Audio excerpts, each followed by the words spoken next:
Hello everyone, my name is Jen and welcome to the Book Refuge.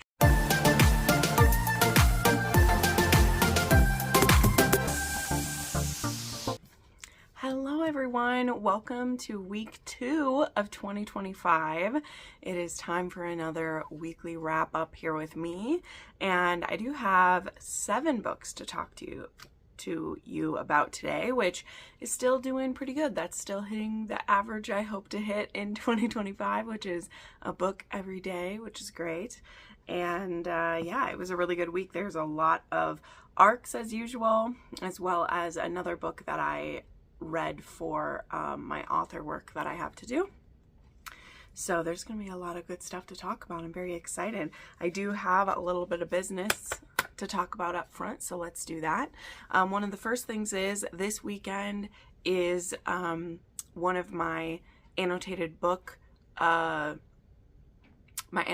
pre-orders is open. If you don't know what that is, one of the tiers on my Patreon is you get an annotated book every month for that tier level, and that is limited to very few people because I am only one woman. I can only annotate so many books every month, you know. But something that I like to do when it's about time for one of my quarterly tax payments, because yep, we talk about that in my yearly wrap up and everything, is I do kind of this like fundraiser type of thing where I open a pre-order. And this time around, that form is open. I'll have it linked in the description. And it is open until, I'm going to leave it open like through Sunday, since that's when this video will go up. And I have listed a lot of my books that were 6-star reads, including actually the Frozen Fate trilogy is available, as well as Outlander I made available this time around. And you can actually pre-order one of those to be annotated by me. What does annotated by me mean? Well, basically it's like reading the book with me is how I explain it. When I read through the book, I make my comments and leave little quips and put little, sometimes I draw little fun things inside, so that when you read the book, it's like you're reading it with a friend at the same time. You know, I'm not necessarily just highlighting all of my favorite quotes in it, though I do that as well, but I will comment on the story and how it's going and everything like that. So they've been really fun. I've been offering those for, well, I've had it on my Patreon since the beginning, so about 3 years, but I started doing these pre-orders, I think, over a year ago now, because I discovered it's a good way to, as I said, raise some money for my taxes, which each year, this year it's about $4,500, and we'll see what it is, because that's the thing. The more successful you get, the better year you have, the more taxes you owe. That's just how it works here. But anyway, so that is open right now. Thank you to everyone who's already pre-ordered. I'm so excited to get started on those. Then one other thing is we have some new supporters to the channel. So I have a new channel member named B. Atterbury, I think is how you say that. Thank you so much. Welcome. And then 2 new patrons. We have Neil L.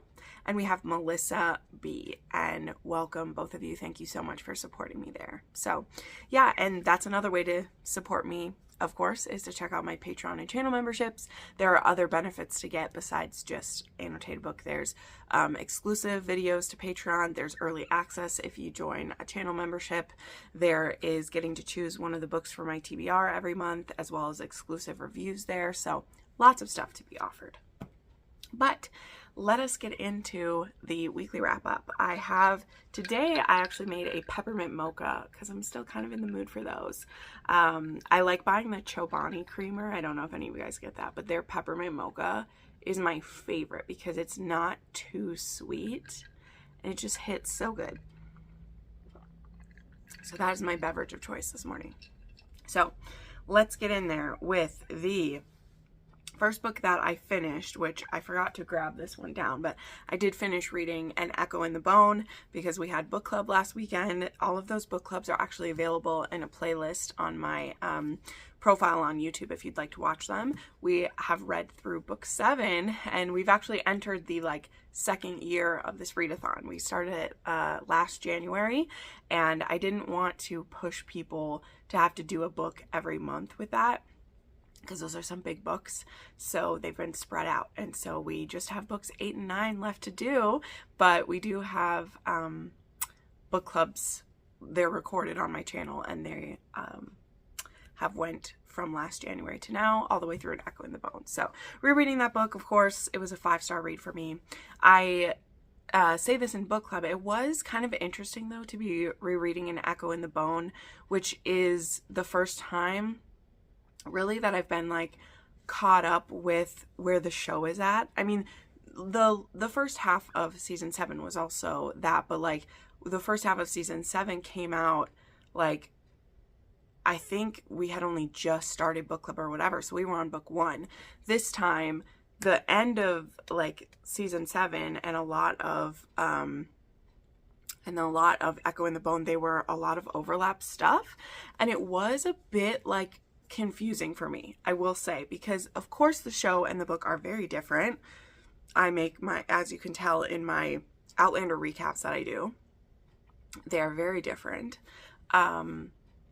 But there was still a lot that was the same. And so this, I've never like watched and like read those so close together before. And it was just kind of like twisty on my brain a little bit. So it was a weird experience because there were parts where I would feel like it's a deja vu. And then there were parts where I'm like, oh, well, this isn't in the show. I need to pay attention. But that, like, it was just weird. So, I mean, the book is still the book and it was wonderful, but it definitely was a bit of a more like twisty thing. So I'm glad I'll be reading book 8 and 9 like before the show is back with those, because I think that will be easier for me to differentiate. Though again, book 8, a lot of book 8 was covered in the second half of season 7, which is just wild to me how much they covered, but they did. So interesting. But anyway, finish that. Then I listened to and read along with Visions of Darkness by A.L. Jackson. This is her fantasy debut, and I actually will be interviewing A.L. Jackson this week on my channel. There will be an author hangout with her on January 15th at, I think, 6 p.m. Central is when I'll be interviewing her. And we'll be talking about Visions of Darkness, but I'm sure we'll also cover a lot of her other things as well. I'm very excited she agreed to do that interview with me. And, you know, I'm not necessarily making it a goal to like interview more authors this year, but I do want to still be really available to them and do them when they're possible, because I just enjoy them so much. And I believe last year I only did, I think, 4 interviews last year with authors, whereas the year before that I'd done, I think, like 10 or so in previous years. So I really want to do more of those. They're definitely not the most viewed things on my channel. Like, people don't always care about author interviews, but to me, I really love the list of romance authors I've been able to talk to. And as I say, it is all practice for one day when I get to interview Diana Gabaldon, because that will happen before I die or before she dies. That is a goal in my heart that will happen. So I just consider everything practice for that. And along the way, I've talked to some amazing authors, some of my favorites of all time, which is amazing. So anyway, but yeah, so Visions of Darkness was her fantasy debut, and I had an ALC and an ARC from NetGalley, and I will say, this was a pretty confusing story for me. So first off, when you're reading this, there is, I mean, we have 2 POVs. We have Pax and Arya. And Arya and Pax are kind of this like bonded pair, though they're not supposed to physically or romantically be together, but they're a bonded pair because of there is a power that Arya has, and like Pax is like her protector. You know, it's kind of like a pairing that way. And there is this magical world called Fëdor where Arya and her compatriots fight against literally like evil. And these beings, which they have names, I'm not going to introduce all the names, you'll get that if you read it. But there's these beings that this fantasy world is almost like on like a parallel plane to Earth, and so the things that happen there affect Earth, and these beings actually twist people's minds. And so basically how I was taking it in this is that these beings that Arya and Pax and the others are fighting are like the bad voices in our heads. And let me explain more. So let's say there's someone who is on the edge of doing something bad, whether it's because they are going to be a serial killer, or just cheating on their girlfriend, or someone who's going to beat their wife or spank their child. Like all of these voices that would be in your head to do those things, these evil beings are the ones who put them there. And Arya has the power to defeat them and banish those. So when she is in this fantasy world, and I'll explain what I mean about there's different things, because the human, like us here, is definitely separate from there, but Arya is one of the people who can go in between. And so when she is in the other world fighting, they hunt down some of the worst of these beings and stop them from manipulating people and convincing them to do bad things. Some of those bad things are even just like hurting themselves, hurting others. So that is what that's supposed to represent, is those, which I thought was very interesting. What added another level of like complexity to this is that, as I said, the real realm exists. And when Arya is awake in that other world, Fëanor, she is asleep here. So she has a human body that doesn't have any powers and is just a normal girl. And actually she's 17, almost 18. So I will say this could almost be, I mean, I would say it's new adult. I'll explain some why, but this could almost be upper YA in how it's written and even what the content is, because we'll get to that. So Arya has like a real world too.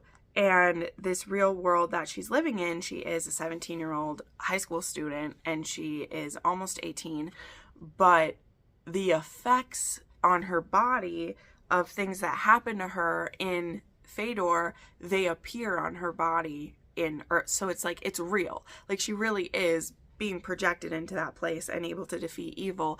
But let's say she gets attacked by a being there and she has a burn on the side of her, well, in this case, it's like on her back or on an arm. She has a, knife wound because she got hit by something. Those wounds show up on her in life. So as you can imagine, for a girl who's 17 and still living in her parents' home, and she is having these injuries on her body that can't possibly be from another realm that she goes to in her sleep, her parents are going to be quite worried about why their daughter has all these injuries.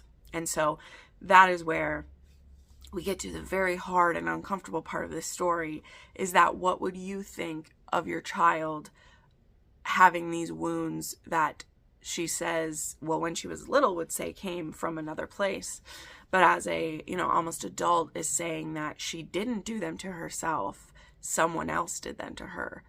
But who? She doesn't leave the house. She's asleep. How is she waking up? Like, what's happening? So you can tell that even rational parents might think that their child has something wrong with them. So that leads us to kind of the biggest trigger warning in this book. And maybe you guys can see where I'm going with it. I don't think it's a huge spoiler, but you can skip ahead to the next book if you don't want to know at all, or at least skip a little bit, because the biggest trigger warning in here for me was forced institutionalization. So Arya is committed by her parents before she turns 18. She is just trying to lie low and keep it cool until she's 18 and she can leave her parents' home. And she actually gets committed just a few days before her birthday. And the doctors and her parents are very worried about her turning 18 and being able to flee and still be hurting herself and having delusions. So this is one of those stories that it's very hard, because it literally is, they think she's crazy. They think she is, self-harming and has, possibly like schizophrenia, because there's this man named Pax that she always talks about. And her mother is like, is this man Pax? Is he telling you to hurt yourself? Are you hurting yourself? And so it's wild because, the very thing that she is like fighting against is like voices in people's heads and stopping them from hurting themselves. And she is like accused of having that herself. And so she gets committed. And now, as I explained, like her and Pax, they aren't supposed to like be in love or care deeply for each other besides like being partners. And they are together in this other realm, but in the daytime, they don't live anywhere near each other, right? They're from completely different places. And in fact, the rules of their like order of like fighters is that you're never supposed to be near your bonded person, because the things go very wrong when a bond and their, you know, the person that they protect are in the same place, because it really is like a disturbance in the, you know, fabric of reality or whatever. But when Pax discovers that she's being kept in a mental facility, which, you know, they're drugging her and trying to give her therapy, so she is going to sleep still, but when she, if and when she wakes up in the other world, she's not herself, because she's being like, she's in this like non-dreaming place almost. So when Pax discovers what's happening to her, he's like, I'm gonna save her in the real world, because guess what? He's not supposed to know where she lives or who she is, but he's figured it out through the years, like where she's from and everything, and so he's gonna go and get her. Other things. Another thing is that whenever we're in Fedor, the story is told in third person, and when we're in the real world, it's in first person. So that's a way that we delineate where we are. The narration was really good in here. We have narration is Victoria May and Teddy Hamilton. They were wonderful. Now, how did I end up feeling about this though at the end, and why did I say this was new adult, besides just her age being that? Because there can be adult romances where the characters are like 18, and I think he in the real world is a few years older than her, but this was very much written as new adult, though there's very low intimacy in here, which again, it's fine. We're setting things up. They're not supposed to be together, so they're really not. They of course eventually will give in, but it was also written in a very like flowery type of way. So in my opinion, though I haven't really seen this marketed as new adult, maybe I'm missing that, I don't know.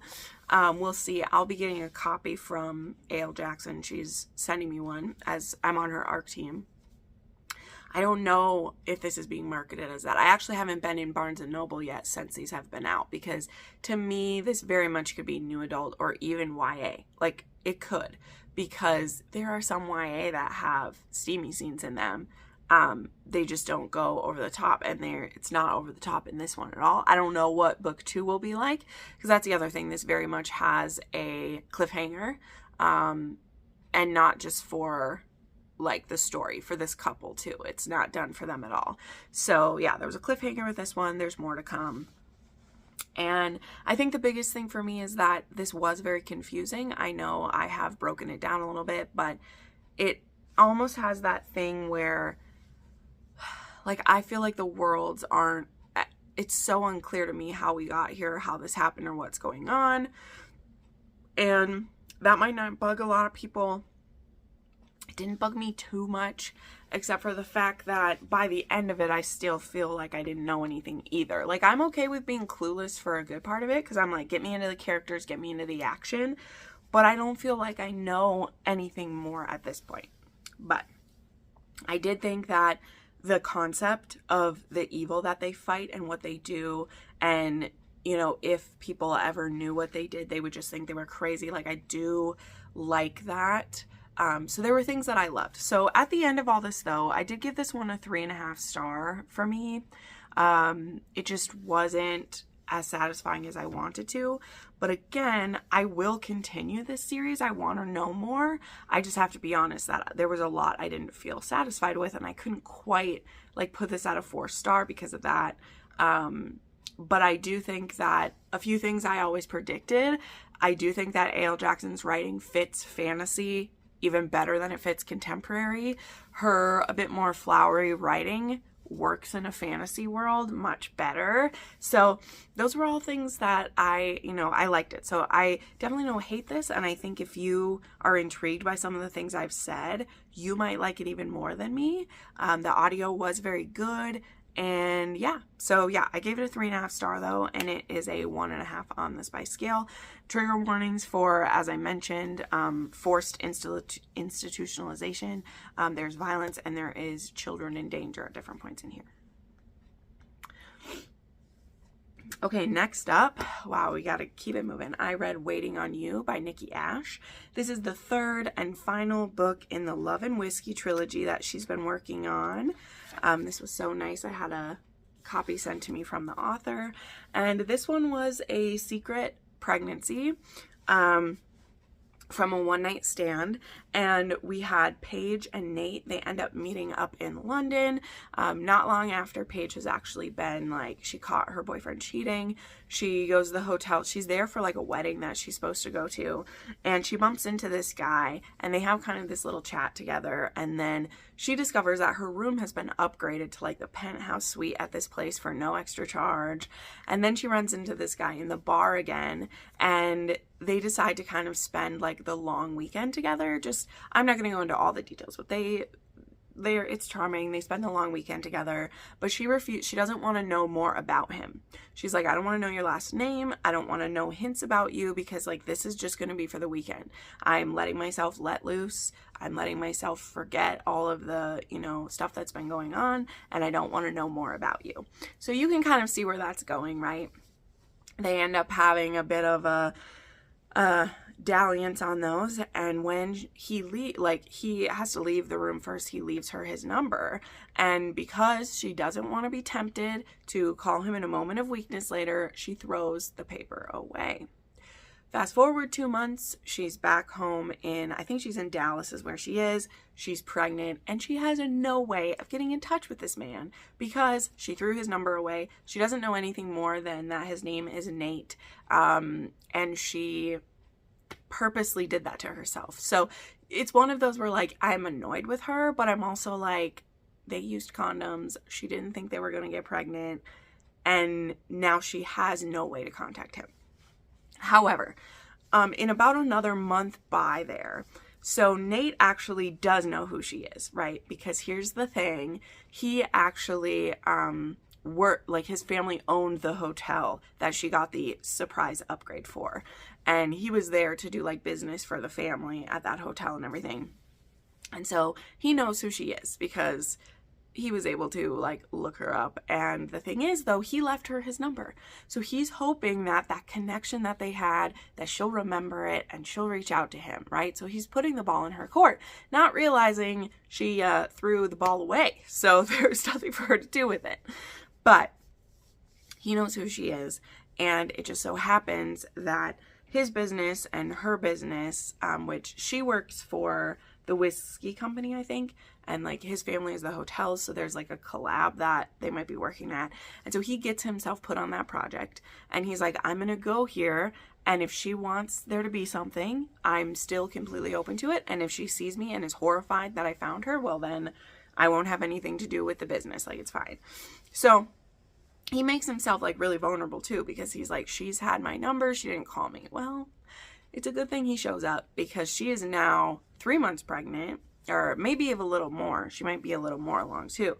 And he shows up for this meeting, and she comes in, and she's the one who's going to be leading this meeting, and they've now seen each other, and there you go. And what Nikki Ash does really well, and with this whole series, is that this ends up having very low angst, because the funny thing is, this guy had already fallen so head over heels for her after that long weekend. He was actually crushed that she hadn't reached out to him. And when he finds out that she's pregnant and that she threw the number away, that's why she hadn't called him, he is like, this is awesome. I have a chance with this girl. I want this baby. I want it to be with her. She's who I've been dreaming about these past 3 months. So it's very much insta love on Nate's part, but Paige very much is still like, I am not sure I want to be in a relationship like this. I want you to be involved with the kid.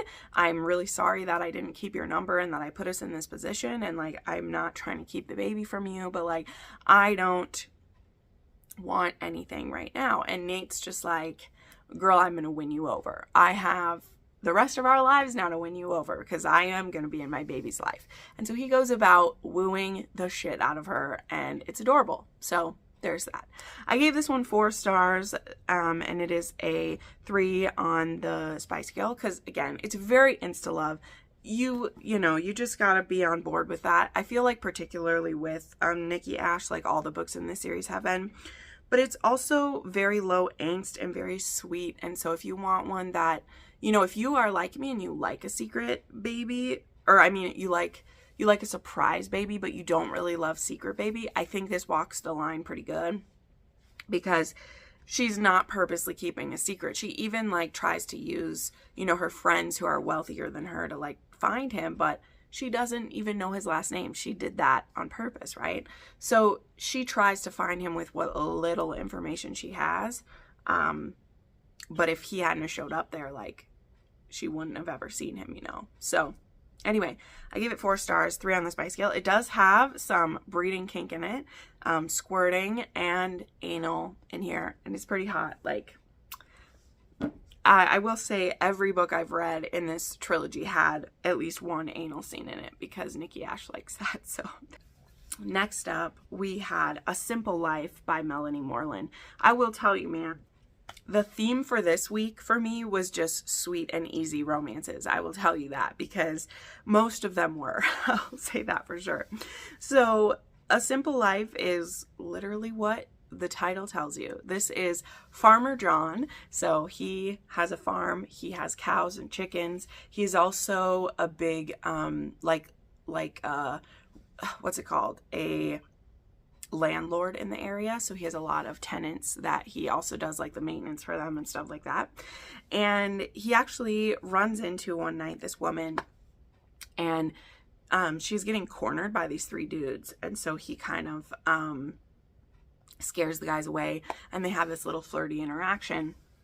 And then the next day, he is showing up at one of the houses that he's going to be renting out, and he's doing a bit of maintenance before the person shows up. And this woman has shown up early, actually, and it's the same woman. And John, he jumps to conclusions because she has a kid, so he assumes she has a husband, which honestly these days, I don't know why you'd assume someone has the husband, but for him it's because he's been cheated on before.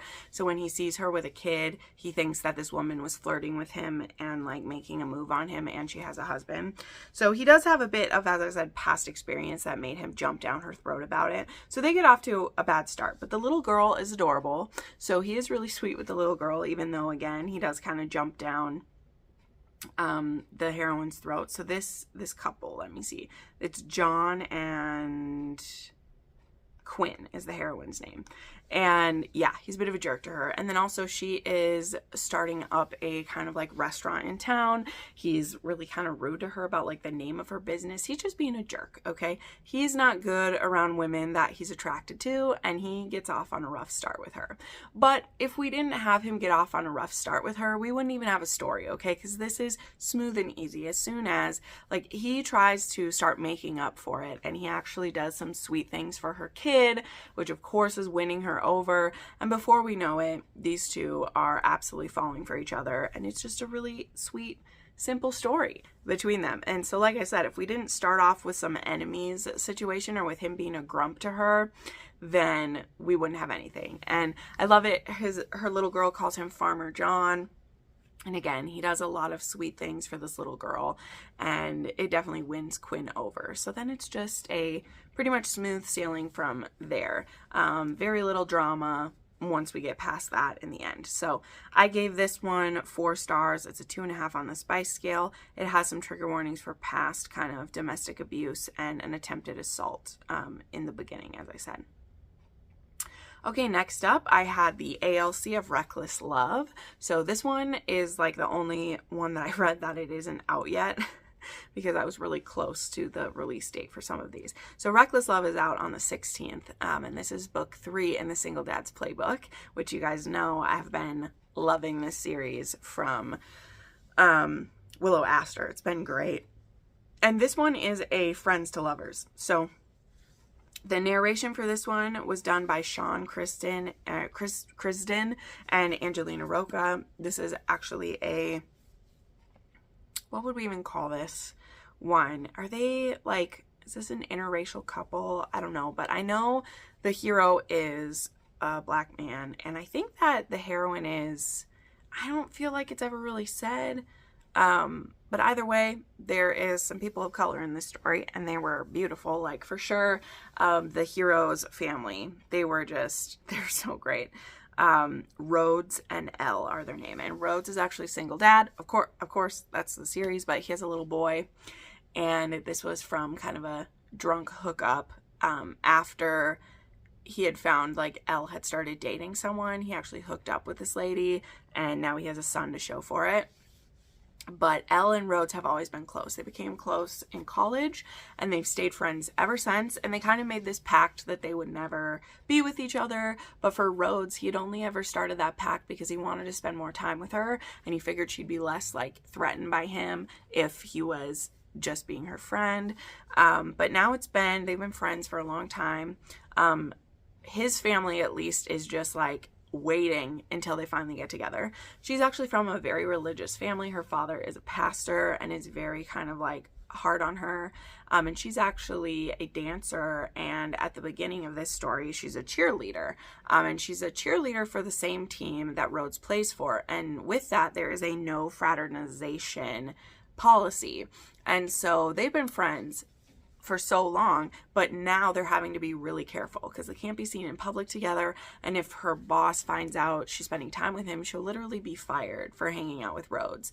And it's ridiculous because, again, she's the godmother to his son and one of his best friends, and they've just really had to be away from each other for a while. Now, the thing is, she is 30, and so she's not going to be a cheerleader for much longer, and it's been such a dream. She loves doing it. And so she's told Rhodes, she's like, this isn't going to last long. You know, like I maybe have 1 or 2 more years of this. So we just have to be cautious for that amount of time, and then it'll be done and we have all the rest of our lives and stuff. But it's really hard because they're each other's person and they've had to be really careful. And also we find out pretty quickly on that not too long ago, they did let their friendship kind of get out of that box and really kind of went for it. And in Elle's mind, it didn't go well. Now, to Rhodes, it went very well, and if she wouldn't have freaked out and run away from him, they would have finally been in the place he wants them to be. But of course, he's going to respect her. Until there's actually a moment where like her family is really trying to push her to be with an ex-boyfriend of hers, an ex-boyfriend who was just very like demeaning to her behind her parents' back. But because he's an upstanding guy in the church, her family is just like, well, you should just give in and be with him. Like, what's your problem? He is a righteous and good man to be with, and blah, blah, blah. Now, I don't want to push her parents too far off the rails because her parents do have a good, like, they have a good arc in here as well. But at that time, that's what's happening. And then Elle has one other secret. She is actually a romance author. And she's been a romance author for a while now. And she's actually kept it a secret. Her friends have even read her books. They've read her books for book club. But she's been afraid. And she's hoping that when her dancing career is done, she can like be a full-time author.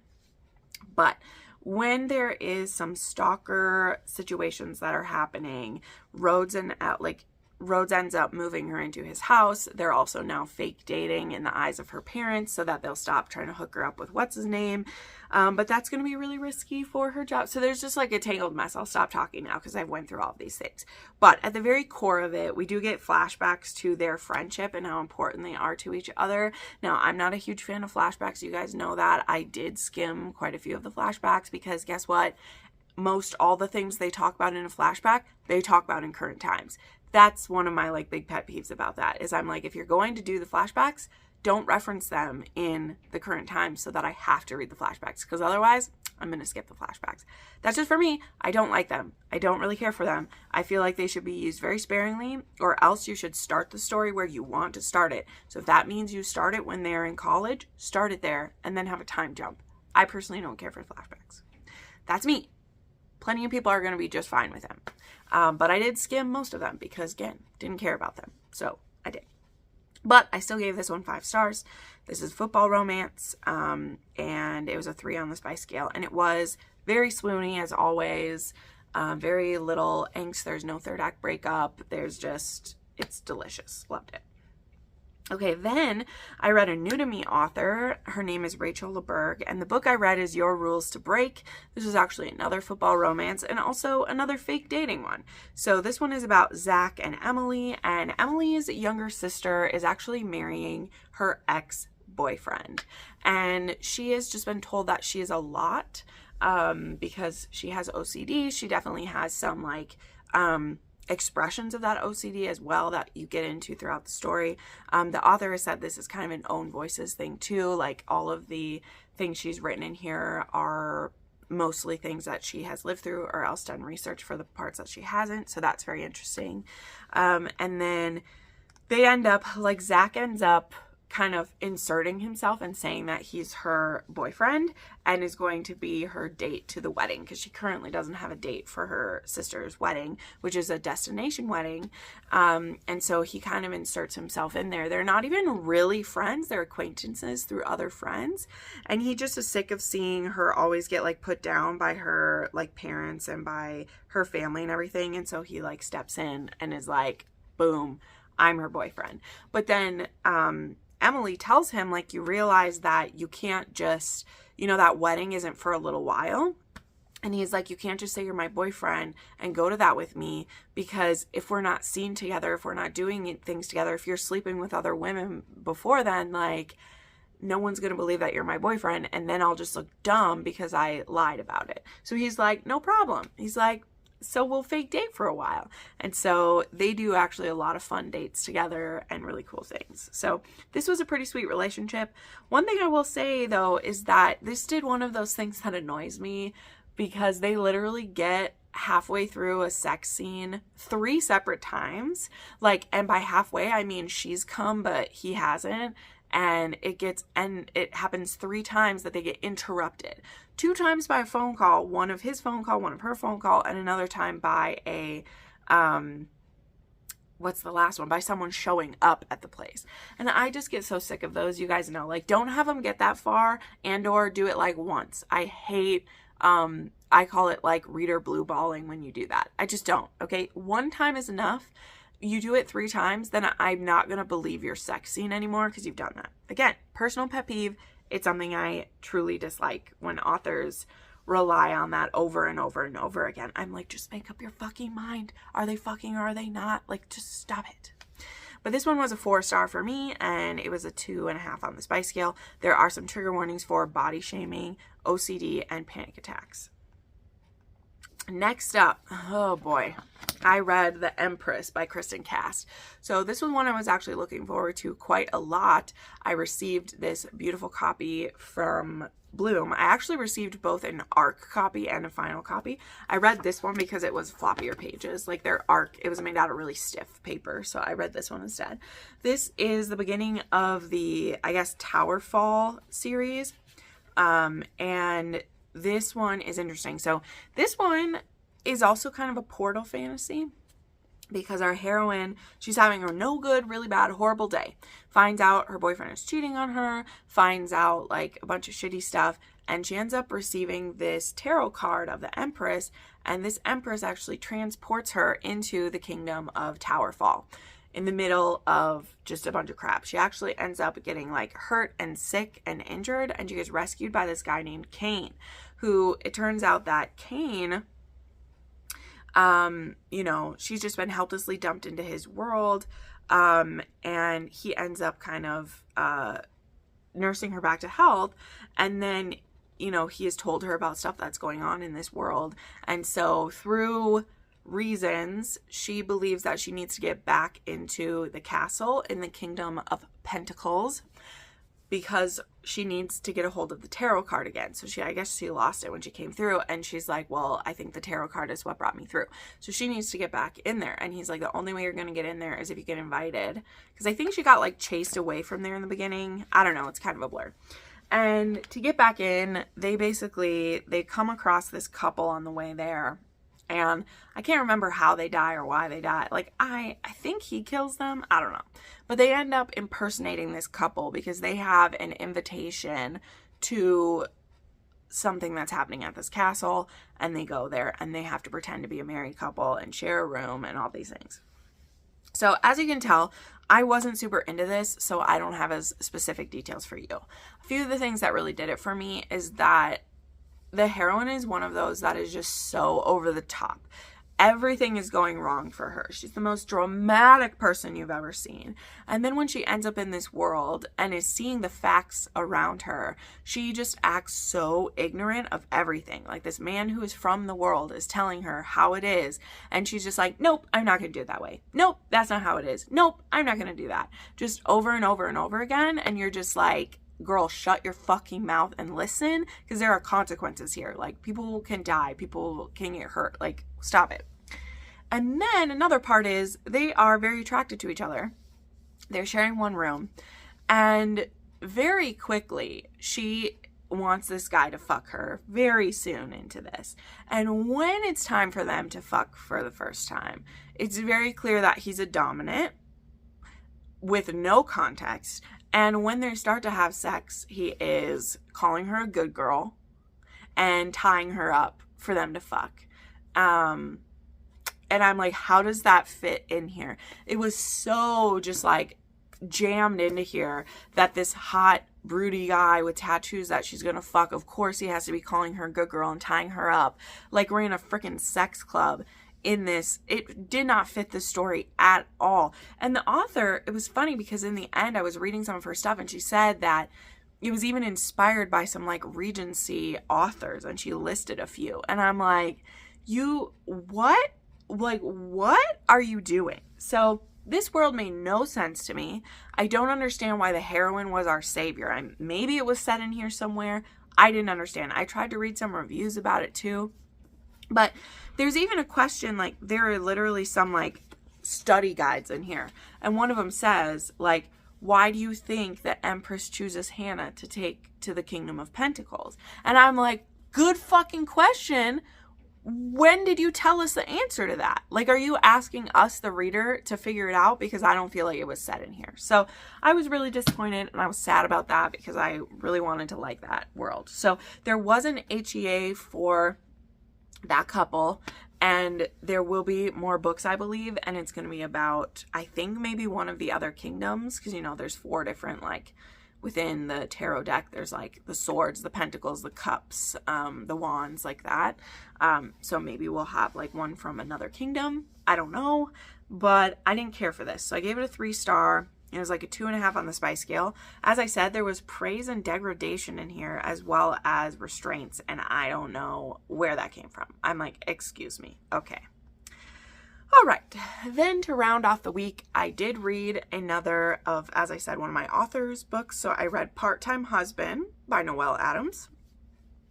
And this is one of her books that's been out for many years, so I can talk more about this one. So this is a part of a series that's called Trophy Husbands. And so it's all marriage of conveniences, right? And honestly, that's a huge thing that Noelle Adams and the Claire Kent pen names write, is a lot of like marriages of convenience or relationship deals and things like that. And so in this one, we have Melissa and Trevor. And Melissa, she works for her grandfather's company, actually. And she is 28 years old, and her grandfather is a bit of a misogynist jerk, and basically says that he's going to like remove her from her position if she isn't like married soon, if she's not done that, because he doesn't think that a single woman should be in that position. I don't know. And so he's deadly serious about, or deadly is a bit intense, but he's very serious about this. Like, he's going to take away all the work that she's done. He's going to take that away if she doesn't get married. It's ridiculous. And so what she does to kind of stick it to her grandpa is she's like, fine, I'm going to marry the person that he hates the most. So there's actually kind of a rival guy named Trevor who had actually tried to work for her grandpa's company, and the grandfather was a bit of a snob and like turned away Trevor. And so what did Trevor do? He actually started his own business that's a rival to the company that Melissa and her grandfather work for. Now, Melissa doesn't really love this guy either. She thinks he's a bit of a smug asshole, but she's like, who would piss off my grandfather the most? It would be this guy. So let's go for it, right? So that's what she does, is she writes up this proposal, literally, and brings it to Trevor and says, marry me for 1 year, which will be enough for me to get in a strong enough position that my grandfather can't remove me from it. And also it'll teach him a lesson, because he's the one who said I had to be married, that I had to do that. So I'm going to marry the person he least wants me to. And Trevor's like, fuck yes, let's go. And so now she moves in, they get married, she moves in with him, they share a bed and everything. And eventually Trevor's like, well, why aren't we having sex as well? Like, we're going to be married to each other for a year. We can't sleep with anyone else. Let's fuck each other. And thus ensues that part of it. So this was really sweet. As I said, I'm not going to share ratings for this author anymore, but I definitely would recommend this one. It's really good. And it's also really in line with Noelle Adams. So let me say that. If you like some of her stuff you've read, you'll like this one. It's very quintessentially hers. So I had a great time getting through that one and getting my notes taken and everything for the work I'm doing for her. So there you go. Those are all the things that I read on the second week of January. Don't forget to check out my annotated book rec form if that's something you're interested in. All of the profits I make out of that go towards my taxes, which very important. And yeah, I hope you're having a wonderful January, and I will see you next time. Bye.